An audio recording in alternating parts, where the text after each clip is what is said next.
You guys, I literally hear my phone go cha-ching while I'm sleeping.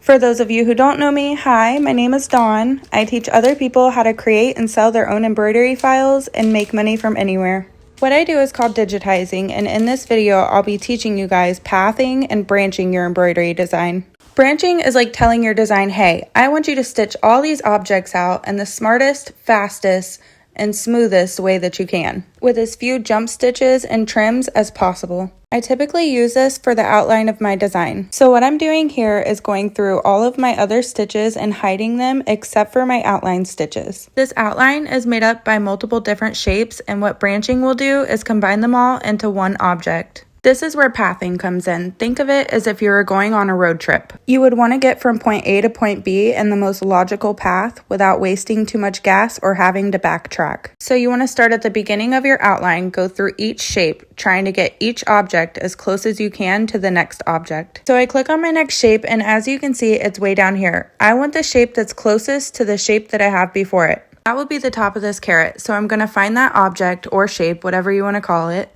Click on it and drag it to sequence it underneath my carrot leaves. Once you do that, you want to click on your object, go to the top left of your screen and select Reshape.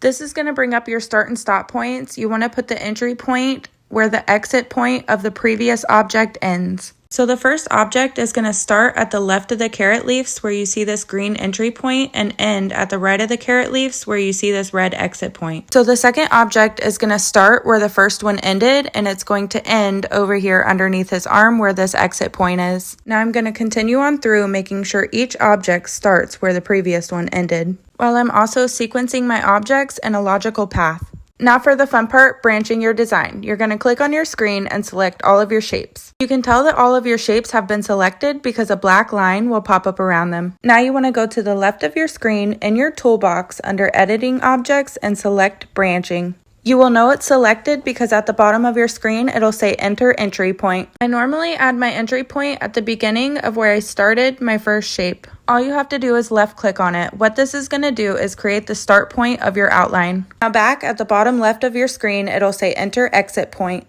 This will be where your design stops and ties out. I normally put this where the end of my last shape is. Now this is where the magic happens. Watch all these shapes combine into one object. Instead of there being 1,000 different shapes and start and stop points, now there's only one. And pro tip, down at the bottom you can see your stitch count. If you move your start and stop points, you can lower this. If you're new to digitizing, I know this may sound super complicated, but I promise once you learn it, you can't unlearn it, and it gets repetitive. If you like this video or digitizing is something you may be interested in, don't forget